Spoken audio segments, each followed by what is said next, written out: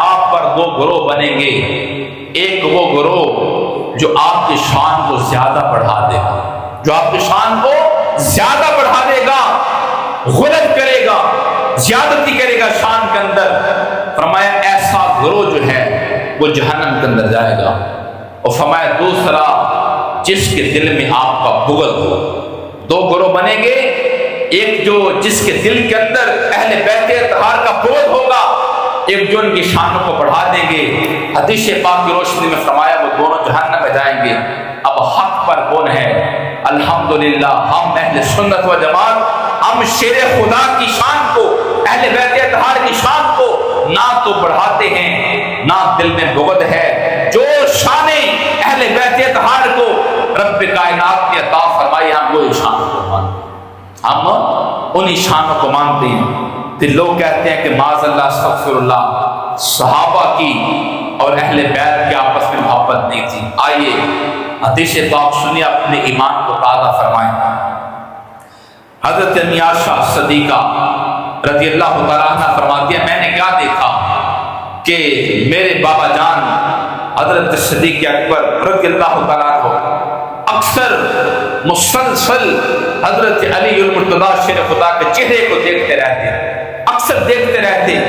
تو میں نے ایک دن پوچھا بابا جان کیا وجہ ہے، یہ کیا راز ہے، کیا خاص بات ہے کہ میں نے اکثر محسوس کیا ہے جب شیر خدا آتے ہیں آپ مسلسل ان کے چہرے کو دیکھتے رہتے ہیں؟ تو جو جواب دیا ہے صدیق اکبر نے وہ ہمارے ایمان اور عقیدے کو مضبوط کرتا ہے۔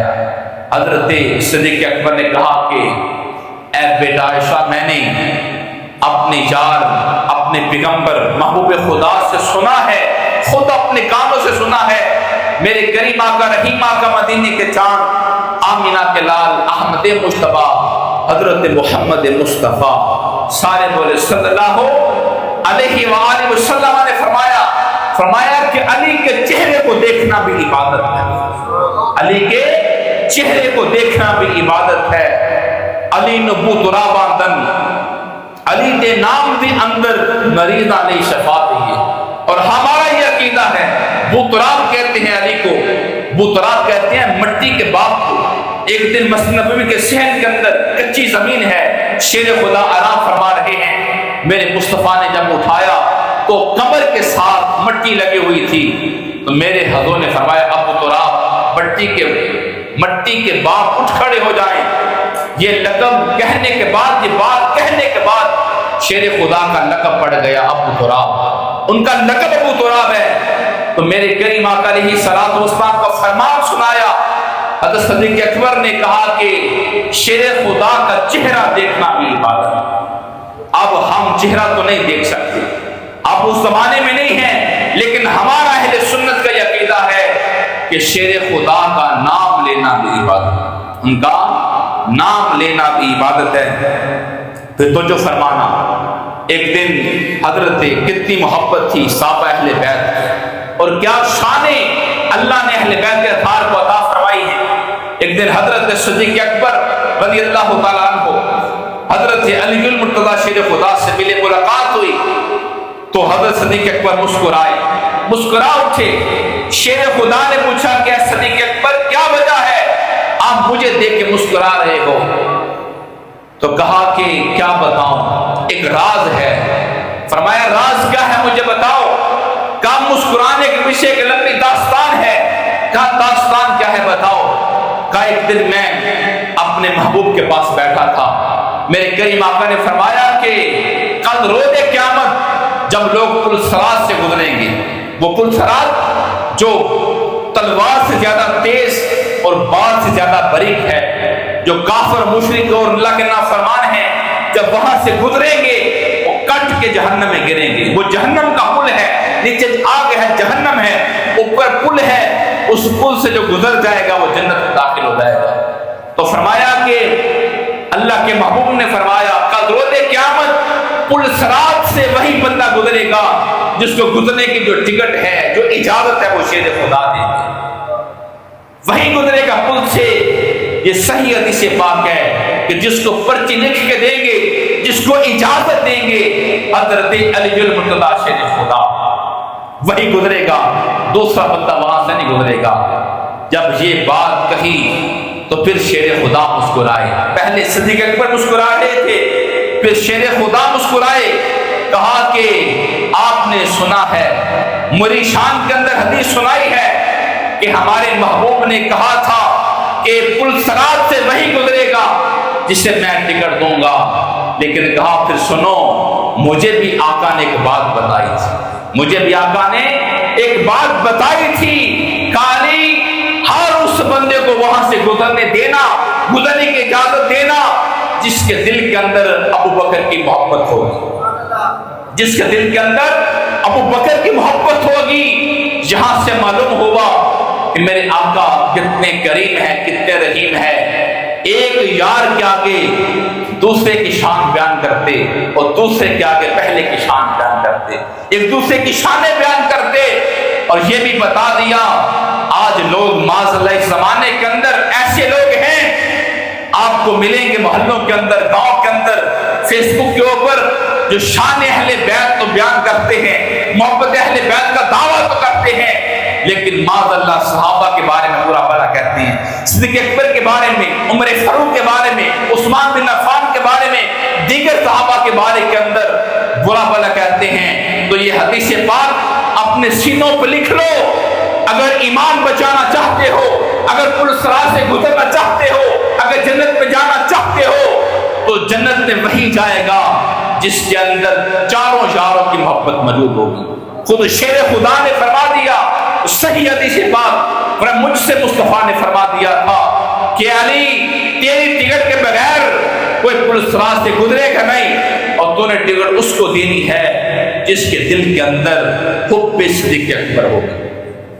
پھر فرمایا یہ چاروں یاروں کی شانیں بیان کرتے ہوئے پھر فرمایا کہ جب حوض کوثر پر امت ساری حوض کوثر پر آئے گی، امت پیاسی ہوگی، حساب و کتاب، گرمی کی شدت، یہ ساری امت انشاءاللہ جس میں میں بھی ہوں گا آپ بھی ہوں گے، فرمایا ساری امت اکٹھی ہو کر حوض کوثر پر آئے گی۔ میرے آقا سے پوچھا گیا نے آقا، صحابہ نے پوچھا کہ یا رسول اللہ ہم آپ کا چہرہ دیکھتے ہیں ہمارے دلوں کو سکون ملتا ہے، چہرہ نہ دیکھو تو بے قرار ہو جاتے ہیں، آقا جہاں تو ملنا چاہیں تو آپ کے گھر میں آ جاتے ہیں، مسجد نبوی کے اندر آ جاتے ہیں، لیکن کل روز قیامت ہم اگر آپ کو ملنا چاہیں گے تو کہاں ملیں گے؟ میرے آقا نے فرمایا اگر مجھے ملنا چاہو تو پل صراط پہ آ جانا، جب میرے غلام گزر رہے ہوں گے میں وہاں موجود ہوں گا، کام مجھے تلاش کرنا ہوگا، حوض کوثر پہ آ جانا، میں اپنے ہاتھوں سے جام بھر بھر کے اپنی امت کو بلاتا ہوں گا، کیا مجھ سے ملاقات کرنی ہے تو جب میری امت کے اعمال تولے جائیں گے تو میں ترازو کے پاس کھڑا ہوں گا تاکہ میری امت کے معاملے میں آسانی ہو جائے۔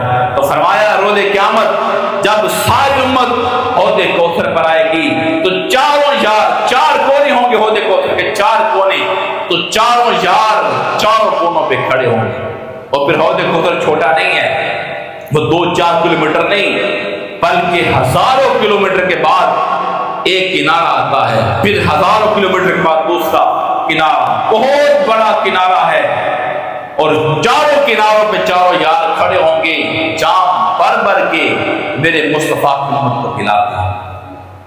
تو میرے کریم آقا علیہ السلام نے اپنی اہل بیت اطہار کے بارے کے اندر مناقب بیان کرتے ہوئے فرمایا جو میری اہل بیت اطہار سے محبت کرے گا میں اس سے محبت کروں گا، اور جو ان سے لڑے گا لہذا یوں سمجھے اس نے مصطفیٰ سے لڑائی نہیں ہے، میں اس سے لڑوں گا، یعنی جو دشمن اہل بیت ہے وہی معاذ اللہ استغفر اللہ دشمن رسول ہے۔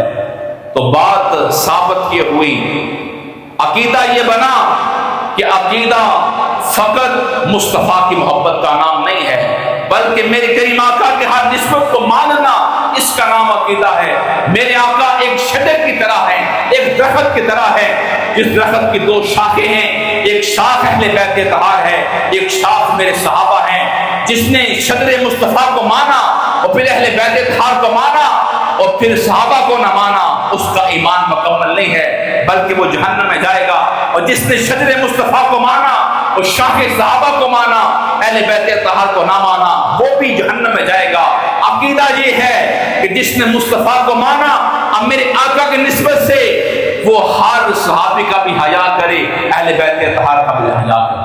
تو میرے کریم نے فرمایا لوگوں میرے بعد فتنے آئیں گے، قرب قیامت کے اندر بڑے بڑے فتنے آئیں گے، لیکن فتنوں کے اندر اگر بچنا چاہتے ہو تو پھر دو چیزیں ہیں، دو بار ثقلین کہا، ایک اللہ کا قرآن ہے اور دوسری میری اہل بیت۔ میرے کریم آقا صلی اللہ علیہ وآلہ وسلم کا فرمان، حضرت حذیفہ رضی اللہ تعالیٰ عنہ کافی دن گزر گئے تو میرے مصطفیٰ کی بارگاہ میں نہ آئے، تو جو فرمانا کہ مقام اہل بیت کیا ہے، مقام امام حسین کیا ہے، کافی دن گزر گئے، حضرت حذیفہ صحابی ہیں در مصطفیٰ پہ نہیں آئے، تو حذیفہ کی ماں کہتی ہے کہ بیٹا کتنے دن گزر گئے ہیں تو در مصطفیٰ پہ حاضری نہیں دی، اب ایسا کرو کہ جاؤ میرے حضور کے پاس اور جا کر میرے لیے بھی دعا کروانا، اپنے لیے بھی دعا کروانا اور حضور کو میرا سلام کہنا۔ کہتے ہیں میں عصر کے ٹائم پہنچا، میں نے اپنے کریم آقا کے پیچھے نماز عصر ادا کی، لیکن حضور نماز کرواتے ساتھ جلدی سے جو ہے وہ اپنے حجرے میں چلے گئے، میری بات نہ ہو سکی، میں بیٹھ کے انتظار کرنے لگا کہ آقا اب مغرب ٹائم آئیں گے تو پھر بات کروں گا۔ کہتے مغرب تک میں انتظار کرتا رہا، جب نماز مغرب ہوئی تو پھر آقا نماز کے لیے آئے، نماز مکمل ہوئی، میں بات کرنا چاہ رہا تھا تو آقا پھر جلدی سے جو ہے وہ حجرے میں چلے گئے، میں بات پھر نہ کر سکا۔ کہتے ہیں کہ پھر کیا ہوا، میں پھر انتظار کرتا رہا، ماں کا سلام بھی دینا تھا اور دعا بھی کروانی تھی، تو کہتے ہیں کہ میں پھر عشاء تک جو ہے وہ انتظار کرتا رہا۔ کہتے ہیں جب عشاء کی نماز ہوئی، عشاء کی نماز پڑھانے کے ساتھ ہی میرے آقا حجرے میں جانے لگے تو میں پیچھے چل دیا۔ اب میں چل رہا تھا، میرے آقا کا دھیان آگے کی طرف تھا، لیکن حضور ٹھہر گئے، دھیان آگے تھا اور کہنے لگے حذیفہ ہے، حذیفہ اللہ تیری بھی بخشش فرمائے، تیری ماں کی بخشش فرمائے۔ دیکھا نہیں ہے، پیچھے پلٹ کر دیکھا نہیں ہے، یہ غیب دان نبی ہیں، اللہ نے یہ شان ادا فرمائی ہے، دیکھا نہیں پیچھے چل رہے ہیں، تو آواز سنی تو ٹھہر گئے، اور جو بات دل میں تھی، بات دل میں یہی تھی، ماں نے کہا تھا حذیفہ بیٹا اپنے لیے بھی دعا کروانا، میرے لیے بھی دعا کروانا، تو آقا نے کہا حذیفہ ہے، حذیفہ اللہ تیری بھی بخشش فرمائے، تیری ماں کی بھی بخشش فرمائے۔ تو حضرت حذیفہ کہتے ہیں کہ میں نے ماں کا سلام پیش کیا تو میں نے کیا دیکھا کہ حضور کے اوپر کالی کملی ہے اور ادھر کوئی بارے چیزیں ہیں، کوئی چیز محسوس ہو رہی ہے، میں سوچ رہا تھا تو آقا نے چادر کو ہٹا دیا، میں نے کیا دیکھا، ایک طرف امام حسن ہے، دوسری طرف امام حسین، اتنا پیار کرتے تھے، اور کہا کہ اے حذیفہ سنو، ابھی ابھی میرے پاس ایک فرشتہ آیا تھا، آج سے پہلے وہ کبھی دنیا میں نہیں آیا تھا، فرشتے نے آ کر یہ کہا کہ آپ کے یہ دو صاحبزادے، آپ کے یہ دو بیٹے جنت کے نوجوانوں کے سردار ہیں، اور کہا آپ کی بیٹی سیدہ فاطمہ یہ جنت کی عورتوں کی سردار ہے، جنت کی عورتوں کی سردار ہے۔ میرے آقا نے فرمایا دنیا کے اندر میرے پھول جن کی میں خوشبو لیتا ہوں امام حسن امام حسین۔ ایک بار کیا ہوا، اتنی تعظیم کرتے تھے صحابہ کرام اہل بیت اطہار کی، حضرت عمر فاروق رضی اللہ تعالیٰ عنہ کا زمانہ ہے، تو کوئی باہر سے لوگ ملنے کے لیے آئے تھے، مہمان آئے تھے، ان کو کمرے کے اندر بٹھا کر کوئی خاص میٹنگ تھی، تو عبداللہ ابن عمر، حضرت عمر کا بیٹا عبداللہ ابن عمر، ان کو دروازے پہ کھڑا کر دیا اور کہا کوئی بندہ بھی آئے اس کے اندر نہیں آنے دینا، کوئی خاص میٹنگ ہے۔ اب حضرت عبداللہ ابن عمر سیکورٹی کے لیے باہر کھڑے ہو گئے، حضرت عمر اندر ہیں، تو کیا ہوا کہ امام حسن آ گئے اور آ کر کہا کہ میں حضرت عمر سے ملاقات کرنا چاہتا ہوں۔ عبداللہ ابن عمر نے کہا کہ آپ پر میرے والدین قربان جائیں، آپ چاہیں تو اندر جا سکتے ہیں، لیکن میرے ابا جان نے منع کیا ہے کوئی بندہ اندر نہ آئے، لیکن آپ چاہیں تو جا سکتے ہیں۔ تو امام حسن نے کہا کوئی خاص بات نہیں تھی، میں ملاقات کرنا چاہتا تھا، چلے کوئی بات نہیں، میں تھوڑی دیر بعد میں آ جاؤں گا۔ تھوڑی دیر گزری، وہ گھر چلے گئے، میٹنگ ختم ہوئی تو عمر فاروق باہر آئے، اپنے بیٹے سے پوچھا کہ بیٹا کو ملاقات کے لیے آیا تو نہیں تھا؟ کہا ہاں آیا تھا۔ یہ حضرت امام حسن مجتبیٰ رضی اللہ تعالیٰ عنہ وہ تشریف لے کر آئے تھے۔ جب یہ بات سنی تو چہرے کا رنگ بدل گیا۔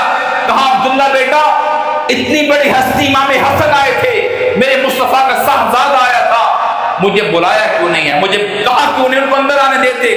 کعبہ جان میں نے تو کہا تھا وہ آپ سے ملاقات کر لیں، لیکن وہ خود کا انہوں نے کہا تھا میں چلا جاتا ہوں، بعد میں ملاقات کروں گا۔ یہ بات سنتے ہی جلدی سے امام حسن کے گھر گئے عمر فاروق اور جا کر اپنے دستار کو اتار دیا۔ کہا کہ آپ آئے تھے، ملاقات کر کے جاتے۔ کہا کوئی بات نہیں ہے، ملاقات بعد میں ہو جاتی۔ میں نے کہا کہ آپ وقت کے حاکم ہیں، بزی ہیں؟ کہا میں حاکم نہیں ہوں بلکہ آپ کے گھر کا غلام ہوں۔ کہا کہ میں تو وہ تھا، میرا باپ خطاب مجھے کہتا 5 چھوٹ جو ہے ایک لائن میں لگاؤ، تو میں پہلے کو سیدھا کرتا، پچھلے والا بگڑ جاتا، پچھلے والے کو سیدھا کرتا، پہلے والا بگڑ جاتا۔ کہ آج اگر عمر 22 لاکھ مربع میل کا حکمران ہے تو یہ آپ کے نانا کے نالین کا صدقہ ہے، آپ کے نانا کے نالین کا صدقہ ہے۔ تو شان اہل بیت، مقام اہل بیت رب کائنات نے ان کو بڑی شانوں سے نوازا ہے۔ میرے کریم آقا علیہ الصلوۃ والسلام نماز پڑھا رہے تھے، نماز پڑھاتے پڑھاتے میرے کریم آقا سجدے میں گئے تو حضرت امام حسین جو ہے وہ آ کر کمر پر بیٹھ کے، ساتھ ہی گھر تھا، کمر پر بیٹھ کے آپ نے سنا ہے بارہا کہ ان کی خاطر میرے مصطفیٰ نے نماز کو لمبا کر دیا، میرے آقا نے نماز کو لمبا کر دیا۔ ایک بار منبر پر کھڑے ہو کر میرے آقا خطبہ دے رہے تھے، امام حسن و حسین لڑکھڑاتے ننھے معصوم تھے، لڑکھڑاتے پاؤں کے ساتھ مسجد میں داخل ہو گئے۔ اتنا پیار تھا میرے مصطفیٰ کو، منبر سے اتر کر دونوں بیٹوں کو اٹھا لیا اور کہا بیٹا فاطمہ حسین رونے نہ دیا کرو، جب حسین روتا ہے تو مجھے پریشانی ہوتی ہے۔ میں نے مختصر وقت کے اندر جو چند حدیثیں صحیح روایت کے ساتھ تھیں شان اہل بیت کے اطہار کے حوالے سے وہ آپ کے سامنے رکھی ہیں۔ رب کائنات ہمیں سب سے زیادہ اہل بیت اطہار کے ساتھ، حضور کے بیٹوں کے ساتھ محبت کرنے کے توفیق عطا فرمائے۔ اگلے جمعے کو انشاءاللہ جو واقعہ کربلا ہے، واقعہ کربلا کہاں سے شروع ہوا، کہاں پہ ختم ہوا اور کس نے شہید کیا، قصوروار کون تھا، سارا ڈیٹیل کے ساتھ وہ آپ کے سامنے رکھوں گا۔ اور شروع تھوڑا سا میں اس کا آغاز کر دیتا ہوں تاکہ پھر آپ کو سمجھنے میں آسانی ہو جائے کہ سنانے کا مقصد یہ ہے کہ کوشش کریں کہ اگلا جو جمعہ ہے وہ 10 محرم کو آ رہا ہے اور جس دن کربلا کا واقعہ پیش آیا تھا اس دن بھی جمعے کا دن تھا، تو اگلا جو جمعہ ہے ہم انشاءاللہ یہاں پر جمعہ بھی پڑھیں گے اور ساتھ ہی محفل ذکر حسین بھی کریں گے انشاءاللہ۔ جمعے سے پہلے تلاوت بھی ہوگی، ناصر بھی انشاءاللہ ہمارے بزرگ پڑھیں گے اور ساتھ جو واقعہ کربلا ہے وہ بھی بیان کیا جائے گا۔ تو ذکر امام حسین یہ ہمارے ایمان کا حصہ ہے، جس دل کے اندر ان کا نام نہیں ہے، ذکر نہیں ہے، محبت نہیں ہے، وہ دل ویران ہے۔ ہوا کیا کہ واقعہ کربلا کیسے پیش آیا، اتنی بے دردی کے ساتھ خاندان رسول کو کیوں وہاں پر شہید کر دیا گیا، تو تھوڑا سا آغاز کر دیتا ہوں، باقی انشاءاللہ واقعہ جو ہے وہ اگلے جمعے آپ کوشش کرنا، میرے بزرگ ہیں، دوست نوجوان، کہ اگلے جمعے پورے 1 بجے جو ہے وہ آپ مسجد کے اندر آ جائیں تاکہ بات سننے سنانے میں آسانی ہو جائے۔ جب میرے کریم آقا علیہ الصلوۃ والسلام نے ظاہری پردہ فرمایا تو میرے حضور کے جانے کے بعد جس نے امت کو سنبھالا دیا، چونکہ جب آقا نے ظاہری پردہ فرمایا تو ہر کوئی چاہتا تھا ہم بھی مر جاتے، صحابہ کرام رو رہے تھے، عمر فاروق نے تلوار نکالی، کہا جو یہ کہے میرا محبوب دنیا سے چلا گیا ہے میں اس کی گردن کو اڑا دوں گا۔ سارے بے چین تھے، سارے پریشان تھے، سارے رو رہے تھے، تو جس نے امت کو سہارا دیا، جس نے خطاب کیا وہ حضرت صدیق اکبر تھے۔ میرے کریم نے فرمایا میرے جانے کے بعد 30 سال خلافت رہے گی، تو حضور کے جانے کے بعد جس نے امت کو سنبھالا وہ حضرت صدیق اکبر ہے۔ 2.5 سال آپ نے خلافت کی، ان کے بعد دوسرے خلیفہ بنے حضرت عمر بن خطاب رضی اللہ تعالیٰ عنہ، 10 سال آپ نے حکومت کی، ان کے بعد خلیفہ بنے۔ یہ میں کربلا کی طرف لے کے جا رہا ہوں کہ واقعہ کیسے پیش آیا، پس منظر تھوڑا تو سنا رہا ہوں تاکہ بات سمجھانے میں آسانی ہو جائے۔ عمر فاروق کے بعد 12 سال حکومت کی حضرت عثمان بن عفان نے، اور ان کو پھر جو ہے وہ ایک فتنہ برپا ہوا، یہودیوں نے جو ہے ان کو شہید کر دیا۔ ان کے شہید ہونے کے بعد جس بندے نے، جس شخصیت نے حکومت کو سنبھالا وہ حضرت علی المرتضیٰ شیر خدا ہیں۔ تقریباً 5 سال کے لگ بھگ ان کی حکومت ہے، ان کو بھی شہید کر دیا گیا۔ حضرت شیر خدا کو شہید کرنے کے بعد پھر جو ہے وقت کے حاکم بنے، خلیفہ بنے حضرت امام حسن مجتبیٰ رضی اللہ تعالیٰ۔ اسلام کے اندر 4 خلیفہ نہیں ہیں بلکہ 5 خلیفہ ہیں۔ 5ویں خلیفہ جو ہیں وہ حضرت امام حسن ہیں، اور حضرت امام حسن کے جو ہے وہ دور کے اندر چونکہ جب حضرت شیر خدا نے حکومت کو سنبھالا تو ایک خارجی فتنہ اٹھا، بار بار یہ کہتے کہ عثمان کے جو قاتل ہیں ان کا بدلہ لیا جائے، عثمان کے قاتلوں کا بدلہ لیا جائے۔ تو شیر خدا کہتے کہ ابھی بڑے فتنے کھڑے ہو چکے ہیں، میں تھوڑی سی حکومت مضبوط کر لوں پھر چن چن کر جو ہے وہ عثمان کے قاتلوں کو ماروں گا۔ لیکن فتنہ زور کر رہا تھا، فتنہ بھی ختم نہیں ہوا کہ حضرت شیر خدا کو شہید کر دیا گیا۔ تو 6 مہینے کے لیے پھر جو ہے وہ خلیفہ بنے امام حسن رضی اللہ تعالیٰ۔ ادھر مدینے کے اندر خلافت ملی امام حسن کو، ادھر دمشق کے اندر جو حاکم تھے، جو گورنر تھے وہ حضرت امیر معاویہ رضی اللہ تعالیٰ عنہ تھے۔ اب کیا ہوا کہ امت 2 حصوں میں تقسیم ہو گئی، ایک امام حسن کی طرف اور ایک حضرت امیر معاویہ کی طرف۔ اور جہاں فرمان مصطفیٰ میرے آقا نے فرمایا تھا کہ میرا بیٹا حسن امت کے 2 بڑے گروہوں میں صلح کروائے گا، جب بڑے فتنے برپا ہو جائیں گے، امت 2 حصوں میں تقسیم ہو جائے گی، تو میرا بیٹا حسن جو ہے یہ امت کی صلح کروائے گا۔ جب امام حسن نے دیکھا فتنے بڑھتے جا رہے ہیں، میرے نانا کی امت تقسیم ہوتی جا رہی ہے، پھر امام حسن نے جو ہے وہ حضرت امیر معاویہ کے ہاتھ اندر بیعت کر دی، ساری حکومت ان کو دے دی۔ اب وقت کے حاکم بنے حضرت امیر معاویہ، اور حضرت امیر معاویہ کچھ سال حکومت کرتے رہے۔ ان کے بھی سال کے بعد ان کی نصیحت تھی کہ مدینے کے اندر 3 بندے ہیں، اپنے بیٹے کو نصیحت کی یزید کو کہ میرے جانے کے بعد مدینہ کے اندر 3 بندے ہیں، ان کو کہنا وہ حکومت کو سنبھال لیں، وہ خلافت کو سنبھال لیں، اگر وہ سنبھال لیں تو پھر ان کے ہاتھ پر بیعت کر لینا، اگر وہ انکار کر دیں تو پھر فیصلہ کرنا کہ کون حاکم بنے گا۔ لیکن امیر معاویہ تو صحابی رسول تھے، یزید بڑا بدبخت تھا۔ حضرت امیر معاویہ کے جانے کے بعد وہ 3 نام بتائے تھے، عبداللہ ابن عباس، عبداللہ ابن زبیر اور حضرت امام حسین، یہ 3 نام بتائے تھے کہ ان تینوں میں سے کہنا کسی ایک کو یہ خلافت سنبھال لیں۔ تو یزید نے کیا کیا کہ فی الفور جو ہے وہ حکم دیا مدینہ کے اندر جو گورنر تھا کہ معاذ اللہ ان تینوں بندوں کو معاذ اللہ قابو کیا جائے، اگر ان کو قابو کر لوں گا تو میری حکومت آسان ہو جائے گی، رات و رات بسر ان کے پاس آتا ہے۔ لیکن المختصر اگلے جمعے میں بیان کروں گا، امام حسین نے کہا کہ میں جو بدبخت ہے، جو شرابی ہے، جو نمازیں چھوڑنے والا یزید ہے، اس کے ہاتھ پر بیعت نہیں کروں گا۔ پھر ادھر امام حسین ادھر یزید، ان دونوں کا ٹاکرا ہوا، مدینہ چھوڑ کر مکہ گئے، مکہ سے کربلا کے میدان کے اندر کیا ہوا انشاءاللہ اگلے جمعہ المبارک کے اندر یہ بات بیان کروں گا۔ آخر پر آپ سب سے گزارش کروں گا، کوشش کرنا 10 محرم کا دن ہے، بڑا بابرکت دن ہے 10 محرم کا، اسے یوم عاشورہ بھی کہا جاتا ہے۔ بڑے تاریخی واقعات اس دن کے اندر ہوئے ہیں۔ 9-10 محرم کا روزہ رکھنا کوشش کرنا بڑی فضیلت ہے، یا 9-10 کا یا 10-11 کا، اس کی بڑی فضیلت ہے۔ اس کے اندر اور بھی بڑے تاریخی معاملات ہوئے ہیں، لیکن کربلا کے اندر کس طرح معاملے درپیش آئے، کس طرح پانی بند کیا گیا، انشاءاللہ ہم ذکر امام حسین اگلے جمعے پہ کریں گے۔ رب کائنات ہمیں تمام اہل بیت اطہار سے، صحابہ کرام سے محبت کرنے کی توفیق عطا فرمائے۔ وما علینا الا البلاغ۔